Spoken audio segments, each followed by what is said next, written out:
Welcome to a journey beyond the stars, into the ancient and mysterious realms of the seven heavens, as revealed in the Book of Enoch. Far beyond our earthly skies lies a cosmic ladder of hidden dimensions, each ruled by powerful angels and divine forces. In this video we'll explore the secrets, beings, and roles of each heaven, from the realm of the Watchers to the throne of the Most High. Why were these truths hidden? What did Enoch see that changed everything? Stay with us as we uncover the secrets of the seven heavens, a divine map few dare to explore. The abyss of darkness, a realm of rebellious angels and chaos. Ancient religious texts often speak of not just celestial light but also of terrifying darkness. This darkness is not metaphorical, it is described as a real, tangible place.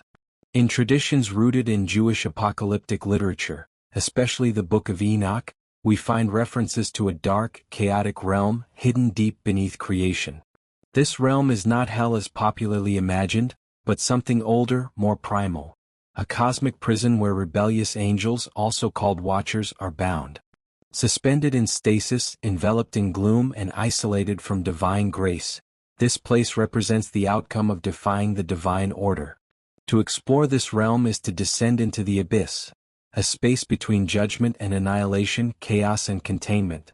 This essay will unpack its origin, its connection to fallen angels, its mythic architecture, and its symbolic significance across religious and mythological traditions.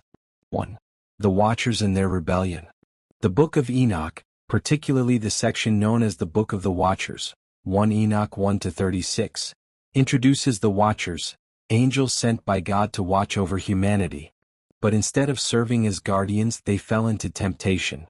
These celestial beings, led by Simjaza and Azazel, lusted after human women, descended to earth, and fathered a race of hybrid giants known as the Nephilim. Their transgression wasn't merely moral, it disrupted the fabric of creation. They taught forbidden knowledge, weaponry, sorcery, astrology, and vanity. The harmony between heaven and earth fractured. In response, God ordered their punishment. The loyal archangels, Michael, Raphael, Gabriel, and Uriel, acted as enforcers of divine justice. But instead of immediate destruction, the Watchers were cast into a realm more dreadful, a dark, timeless prison hidden from both heaven and earth. 2. The abyss, description of the dark realm. In Enoch 10:4-12, we find one of the most vivid descriptions of this prison. Bind Azazel hand and foot and cast him into the darkness, and make an opening in the desert, which is in Dudiel, and cast him therein, and place upon him rough and jagged rocks and cover him with darkness.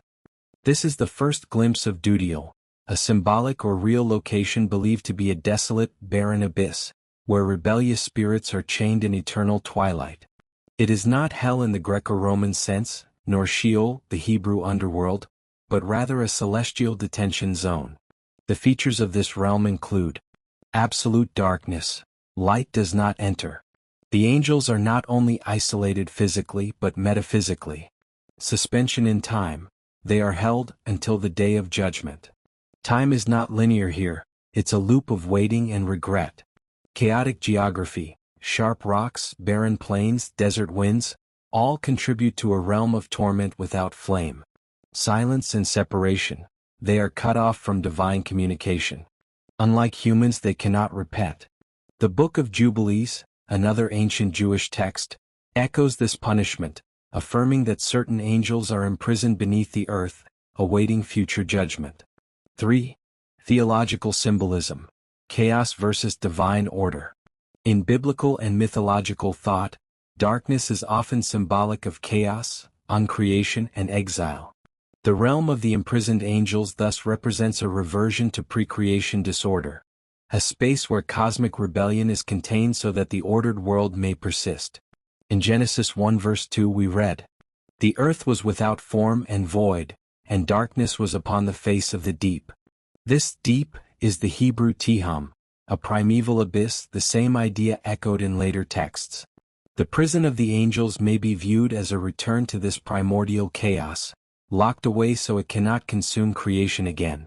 By imprisoning rebellious angels here, God does not destroy them immediately, but contains their influence, ensuring the cosmic hierarchy is maintained. 4. Comparisons across traditions. The theme of a dark underworld or prison of divine rebels is not unique to Enochic literature. Many ancient cultures and later theological systems reflect this idea. Christian tradition, Tartarus. In 2 Peter 2 verse 4 we read, "For if God did not spare angels when they sinned, but cast them into hell, Tartarus, and committed them to chains of gloomy darkness to be kept until the judgment." Here the Greek term Tartarus is used, a term from Greek mythology referring to the lowest region of the underworld, even deeper than Hades.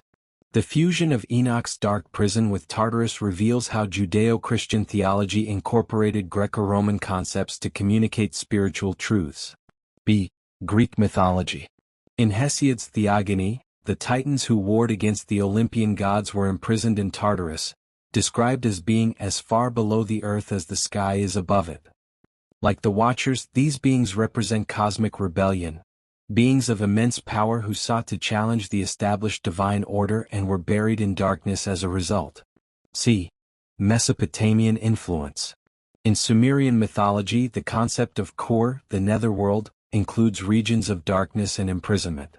Some scholars suggest that the Enochian abyss may have been influenced by such older Near Eastern ideas, fused with Jewish theology to create a new vision of divine justice. 5. Psychological and archetypal interpretations. Beyond its theological role, the abyss where the angels are imprisoned can also be interpreted symbolically or psychologically. In Jungian psychology, darkness often represents the unconscious mind, the hidden, repressed parts of the self. The rebellious angels, then, are archetypes of uncontrolled passion, pride, and hubris. 6. Awaiting judgment, the realm's temporal function. The imprisoned angels are not destroyed but held until the final judgment. This introduces a temporal dimension to the dark realm. It is not eternal damnation, as in some Christian interpretations of hell, but temporary containment. This suggests several ideas. Justice is deliberate. God's judgment is not impulsive. It unfolds with cosmic patience. Hope for vindication. While the angel's fate may be sealed, this structure supports apocalyptic visions in which all hidden things, good and evil, are brought to light. A warning. For humanity, this realm becomes a symbolic deterrent, showing that no power, however celestial, escapes consequences. 7. Literary impact and later influence. The image of a dark, chaotic prison for fallen beings has left a profound mark on literature, art, and theology. Dante's Inferno echoes Enochian imagery in its deeper circles of hell, icy, dark, and silent. Milton's Paradise Lost describes Satan and his angels in a burning lake, then later in a fortress in hell's vast abysses. Modern horror and fantasy genres frequently employ the trope of an ancient prison beneath the earth, where malevolent beings are bound until some ritual or hubris sets them free. Thus, Enoch's vision seeded a rich symbolic tradition, blending fear, awe, and cosmic justice. 8. Cosmic geography. Where is this realm? Some ancient texts, including Enoch, attempt to map this realm. It is not merely metaphorical but imagined as geographically real, under deserts, mountains, or beneath the great waters. In Enoch 18:10-16, Enoch himself is shown, a place of terrible things. And I saw a deep abyss, with columns of heavenly fire, and among them I saw columns of fire fall, which were beyond measure alike, towards the height and towards the depth. This place is described as outside the ordered heavens, yet not part of Sheol or Gehenna. It is a unique zone, a celestial oubliette. While we cannot locate it physically in the ancient worldview, such descriptions reaffirmed that spiritual geography mirrored moral order. Evil was not just abstract, it had a place, a direction, a border. A realm of warning and wonder. The dark, chaotic realm where rebellious angels are imprisoned is one of the most vivid and enduring symbols in religious thought. Foundationally rooted in the Book of Enoch, and echoed in later biblical, apocryphal, and mythological texts, it tells of a moral cosmos where even the mightiest beings face judgment. This realm is more than just a prison, it is a theological and symbolic expression of divine justice. It reflects a universe where light and order must triumph, but not without the shadows being seen, named, and restrained. In our age, this abyss may be read metaphorically, representing the consequences of unbridled power, the chaos beneath civilization, or the deep, dark spaces within the soul. But for the ancients, it was both real and terrifying, a realm where cosmic rebellion meets its divine reckoning, held in darkness, silence, and chains, until the end of all things. Secrets of the heavenly hosts, angels and the spiritual governance of weather patterns. One particularly fascinating idea is the belief that certain angels are assigned to control weather patterns, ruling over wind, rain, thunder, lightning, and even the movement of celestial bodies. This concept suggests that behind the natural world lies a complex, spiritual hierarchy, a governance system in which invisible beings influence the visible world. In this exploration, we will focus on this hidden order as revealed in the Book of Enoch and other intertestamental Jewish writings, supported by cross-references from biblical texts and mystical traditions. We'll examine how angels are said to manage the elements, what this implies about divine sovereignty, and how such beliefs influenced early cosmology and theology. 1. The Book of Enoch, a cosmic blueprint. The Book of Enoch, especially 1 Enoch, also called the Ethiopian Enoch, is a pseudepigraphal text dated between the 3rd and 1st centuries BCE. Though not included in most biblical canons, it was influential in Second Temple Judaism and early Christianity. One of the most striking sections of the book is known as the Book of the Luminaries, 1 Enoch 72-82. This portion reveals a meticulous calendar system and describes how angels are appointed to govern the heavenly bodies and natural phenomena. Uriel, one of the archangels, is mentioned specifically as the angel responsible for the world and the Tartarus, including the sun, moon, stars, and seasons. In 1 Enoch 75:1-3 the text says, "The leaders of the heads of the thousands who are placed over the whole creation and over all the stars, have to do with the 4 intercalary days, being inseparable from their office, according to the reckoning of the year, and these render service on the 4 days which are not reckoned in the reckoning of the year. And the sun and the stars bring in all the years exactly." This suggests a hidden structure where spiritual agents, angels, oversee and execute the rhythms of nature. 2. The weather angels, named and commissioned. The Book of Enoch goes further to assign roles to specific angels. In 1 Enoch 60, the angels of the waters, winds, thunder, and lightning are named and detailed in their responsibilities. The text reads, "And Michael, Uriel, Raphael, and Gabriel looked down from heaven and saw much blood being shed upon the earth. And the Lord said to Uriel, Go to Noah." But later, in the same chapter, 60:11-22, we see references to angels who rule over natural forces. Ruhiel, possibly a variant of Uriel, governs the wind. Aramiel oversees thunder and lightning. Zerachiel manages the blazing lights of the sky. Regel is sometimes identified as the angel who maintains balance in the natural world. This division of labor among heavenly beings mirrors earthly governance, like ministers in charge of different departments. Just as a human king appoints officials to oversee his realm, the divine king assigns angels to govern his creation. 3. Biblical echoes, nature obeying the divine will. The idea that spiritual beings command nature is not unique to the Book of Enoch. It resonates deeply with themes found in the Hebrew Bible. For example, Psalm 148 verse 8. Fire and hail, snow and mist, stormy wind fulfilling his word. This verse hints that natural forces act in obedience to God's command, possibly through angelic intermediaries. Job 38-39, God describes to Job the intricate workings of creation.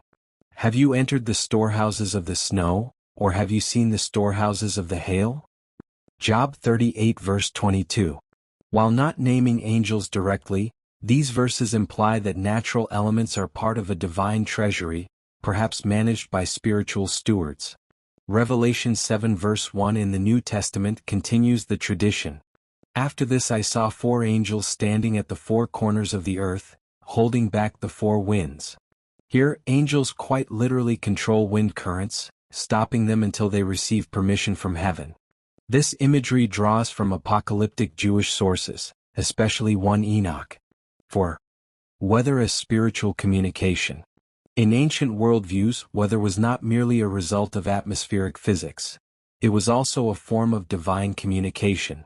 Storms, droughts, and rainbows were interpreted as messages, either blessings or judgments, from the divine realm. Angels therefore did not just control weather for functionality, they were also agents of divine justice and prophecy. Thunderstorms were often seen as divine displeasure. Rain was a blessing associated with heavenly favor. Drought or unnatural weather patterns were interpreted as punishment for sin. In 1 Enoch 100:1-3, the final judgment is described using natural disasters. And in those days the angels shall return and hurl themselves to the east upon the Parthians and Medes, and they shall destroy the land and everything in it, and great fear and trembling shall seize them unto the ends of the earth. The earth itself reacts to angelic movement, showing a mystical connection between spiritual forces and the environment. 5. Kabbalistic interpretations, angels as channels of divine energy. In later Jewish mysticism, especially in Kabbalah, angels are seen as channels through which divine energy flows into the world. The Sephirotic tree, a diagram of divine emanations, associates different angels with specific Sephirot, aspects of God. For example, Raphael corresponds with Tiferet, beauty/harmony, and may oversee healing and balanced forces in nature. Gabriel, associated with Gevurah, judgment, is often linked to fire and destruction, perhaps even storm and lightning. Uriel, meaning light of God, reflects divine illumination, controlling celestial lights like the sun and moon. These interpretations continue the tradition found in Enochic literature but develop it in a more philosophical and symbolic framework. Kabbalists believed that when balance in the spiritual realms was disrupted, such as through sin or evil, the physical world reflected this through natural calamities. Conversely, righteousness and spiritual alignment resulted in harmony in the elements. 6. Theological implications, a spiritual physical cosmos. This angelic governance over nature supports a holistic worldview where the spiritual and physical realms are deeply intertwined. The universe is not a mechanical system running independently of God but a living, breathing creation, constantly in dialogue with the divine through intermediaries. Implications include God's sovereignty. Even the smallest weather change is ultimately under divine control, mediated by his angelic servants. Human responsibility. Because human sin can corrupt creation, see Genesis 6 in the context of Enoch, moral behavior affects the environment. Nature's purpose. Weather is not random. It has a moral and prophetic dimension. This framework shaped how ancient peoples understood plagues, floods, and droughts. Rather than natural accidents, these events were interpreted as part of a divine plan, executed through heavenly agents. 7. Criticism and transition to scientific views. With the rise of modern science, meteorology has replaced angelology in explaining the weather. Wind, rain, and storms are now understood through pressure systems, jet streams, and moisture content. Yet the spiritual perspective hasn't vanished. Many religious individuals and traditions still see divine will operating through natural processes. The angelic explanation is not so much about denying science, but about interpreting meaning behind it. The mystery remains, why do certain disasters occur at specific times? Why do weather patterns sometimes defy prediction? For spiritual thinkers, this mystery leaves room for divine interaction. 8. Modern symbolism and spiritual weather. In contemporary spirituality, weather symbolism still thrives. Rain may symbolize cleansing, renewal. Storms represent chaos, upheaval, or divine confrontation. Rainbows symbolize covenant and peace, Genesis 9. Some modern spiritual movements even engage in weather prayer, asking for rain in drought or protection from storms. While few may explicitly refer to angels, the underlying belief in a spiritual order governing nature persists. Even in literature and film, weather often corresponds to spiritual states, reflecting joy, tragedy, or transformation. The secret symphony of the skies. The concept of angels governing the weather may sound mystical or even mythological in the modern age, but it reflects a profound truth embedded in ancient spiritual thought. The world is not inert. It is alive, orchestrated, and responsive to the moral and spiritual state of creation. From the Book of Enoch to Revelation and from Psalms to Kabbalah, a consistent vision emerges. Angels are more than messengers. They are administrators of divine will. Through wind, fire, rain, and light, they carry out the orders of heaven, ensuring that even the elements follow the rhythms of a higher plan. This sacred order, often hidden from human eyes, invites us to see the world not as random or chaotic, but as deeply purposeful, infused with spiritual intelligence. Whether through the crashing of thunder or the gentle fall of rain, perhaps what we call weather is simply the voice of heaven, speaking through its angelic host. Thank you for joining us on this celestial journey through the seven heavens of Enoch. From the realms of angels and watchers to the throne of the Almighty, we've only scratched the surface of these ancient mysteries. If you found this exploration enlightening, don't forget to like, comment, and subscribe for more hidden truths and forgotten texts. Share your thoughts. Which heaven fascinated you most? What secrets do you think still lie beyond? Until next time, keep seeking, keep questioning, and remember, the heavens declare more than we've ever been told. Stay curious and we'll see you in the next video.